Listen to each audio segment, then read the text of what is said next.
Peace and Islam. Welcome unto the Amexem-Moor-Empire, Moor's Internet Televideo-Network, or M.I.T.N for short.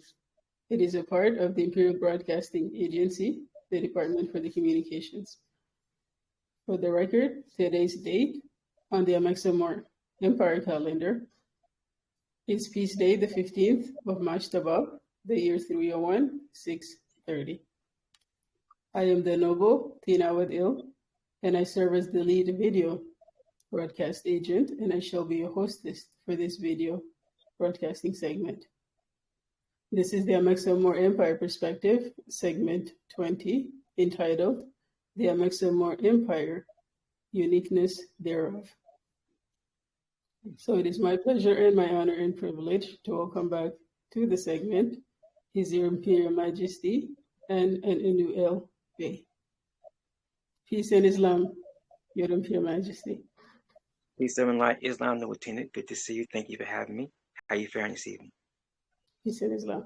I am truly well, and I thank you for asking. And I'm trusting all is well with you likewise. Islam. All is truly well, and I do give thanks. Thank you.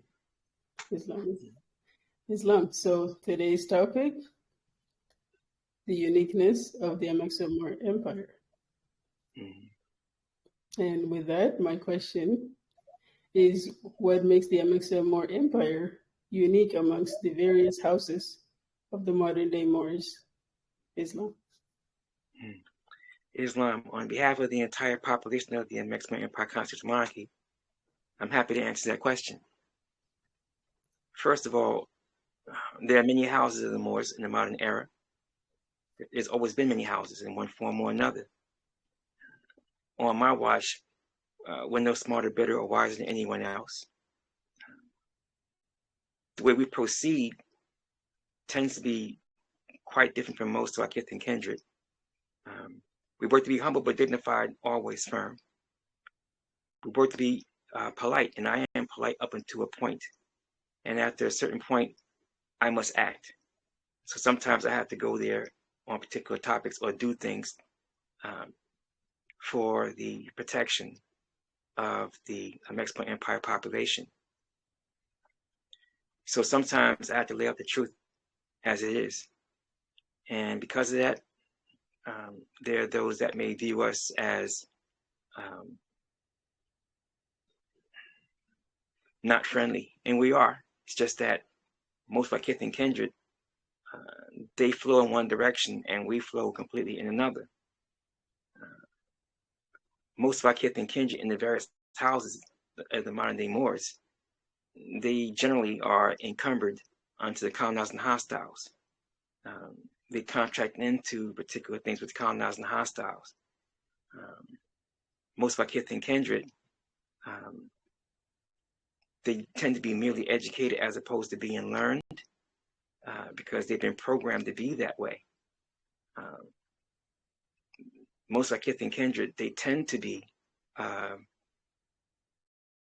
little closed-minded in a way where they take any and all information that comes their way and attempt to stick it inside of a dogma or rhetoric box to make it be molded to their philosophy or to whatever religion or faith that they may tend to follow.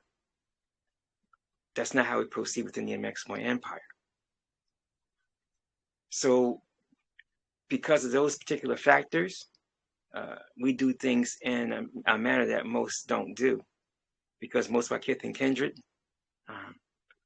they're participating in houses that are more predicated towards dogma and rhetoric, philosophy, and or religion. The Amexem-Moor-Empire jurisdiction and venue is specifically for our constitutional monarchy. That's organic diplomacy and governance, not franchising management. Most of our kith and kindred don't know the distinction between the two.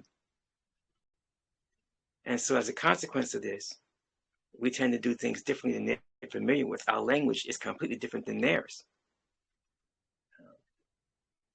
They've been programmed to be and maintained and continue to stay in all the generations encumbered onto the colonizers and hostile, onto the international banksters and their global Babylon system. And our training is designed to make sure that that's not what any of our population is or gets caught up in. Not being caught in it and staying out of it and maintaining within our independent jurisdiction and venue requires constant training, constant upgrades to our training, because we're operational underway on multiple continents. That in and of itself makes us unique amongst the modern day houses of the Moors. And again, we speak 21 different languages and dialects. And the bulk of the Amexem-Moor-Empire population is not even in the greater Amexem, in the North Amexem portion. The bulk of our population is actually in the Al-Qiblin and the Abzu. Some of us in the Albion district, some of us are in the Mero district, some of us in the Chibchas district in South Amexem, the Guansili district in South Amexem. Some of us are in the Cebu-Caridi district out in Greater Asia. However, the bulk of our population is in the Al-Qiblin and the Abzu. That makes us unique amongst the houses of the Moors. We have a learning curve that they don't have as a consequence. We have 12 departments of 39 departments of governing structure from the imperial government level down to local level, even down to the precinct level. And that's a consequence of all the actions, interactions that we do in those departments and sub-departments, gaining various experiences, going through the after-action reports. What do we learn? What do we inculcate based upon what we have learned to take care of our process protocols and procedures being improved, enhanced, and becoming more effective for the entire population empire-wide, fairly and equitably? That's a non-stop work around the clock. Multiple briefings per day, processing lots and lots of information through the various vantage points of the 12 departments and 39 departments every day and night. We only have some Moors that crunch that type of data around the clock. So that does make us unique. Most of our kith and kindred, they can't speak to particular things. They don't have the know-how or the experiences that we have. They don't have the learning curve that we have. So again, these things make us unique. Not smarter, better, or wiser. We're just doing things they haven't begun to do. Most of them we have on the drawing board to do. They don't have any plans drawn up to even have a plan to one day do. And someone could say, well, how can you say that? Their language makes it clear what the circumference of their knowledge is. Their actions makes very clear what they're prepared to do, what they are able to do within their means.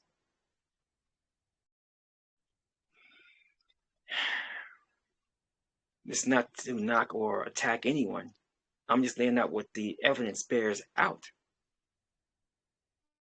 I know most of our kith and kindred, if they could, they wouldn't be incumbent unto the colonized and hostiles. Those that actually know that they are. But most don't know that. And then there are those that will speak to the issue of they want to be a nation within a nation. A nation within a nation, whatever that allegedly is. Most of our kith and kindred, they're not prepared to have particular conversations because their foundation is not firm, it's not strong. The Amexem-Moor-Empire Constitution is the foundation of the Amexem-Moor-Empire in terms of our organic diplomacy and governance. There is a distinction. Man, family, clan, clans come together, forming tribe or tribes, and that would be a nation. How a nation engages in discourse and international discourse, on the other hand, that would be constitution, flag, seal, sovereign treasury, sovereign governing body, sovereign governing head, and ties to a geographical landmass. Not necessarily having land, ties to allows you to start the basis of the origin of your nation. The Amexem-Moor-Empire is an organic nation predicated upon the ancient Moor Empire that we reconstituted, reestablished, and reemerged as the modern day Amexem-Moor-Empire with a constitutional monarchy. Not a monarchy, a constitutional monarchy, because we don't believe in having or accept having a monarch with absolute power. And we've always had monarchs. We don't use presidents and prime ministers. We didn't have them. Democracy is the scourge that the Europeans, the colonized and hostiles, have brought forward all across North Amexem and the Al-Qiblin and the Abzu and pushed out into the Far East. We didn't use those. Within the Amexem-Moor-Empire, we don't have that. We went back to the old way. And those that haven't, that's their choice. They're grown folks, they decide for themselves. We have gone back to what we've always used. The international banks just went to great trouble to do away with all the monarchies as best as they could, or basically render them into nothing. Titular by default. Titular meaning they are just ceremonial figures with no power to do absolutely nothing. They have all the pomp and circumstance, all the ceremony, but don't actually govern. I'm not the titular head of the Amexem-Moor-Empire. I am the sovereign head of the Amexem-Moor-Empire.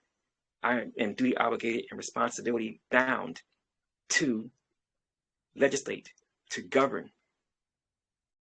I propose, and the Imperial Council makes the laws. The Imperial Court system of the Amexem-Moor-Empire makes sure that the Constitutional Monarch and the Imperial Council are staying within the framework of our Constitution. That's just one to answer your question as you asked it, Noble Tina. Do you have any follow-on questions for me at this time? Your Imperial Majesty, I thank you so much for taking the time to answer my question. This will suffice for this particular segment. I do not have any follow-up questions. Islam. Yes. Islam. And to our wonderful audience, for more information about the Amexem-Moor-Empire Imperial Government operations, down to the local level, contact is available through the website that we influence. That is modern-more-monarchy.squarespace.com. That website again, www.modern-more-monarchy.squarespace.com. Please show us some love and give a positive comment or a feedback. We appreciate it. We all would, and I thank you in advance for that. We also encourage you to share the link for this video and all previous segments with all who you associate with. Last but not least, until next time we meet, on behalf of His Imperial Majesty, all of my fellow Amexem-Moor-Empire nationals all across the planet, we say peace, great health, and prosperity upon all of you and upon all of us. Islam.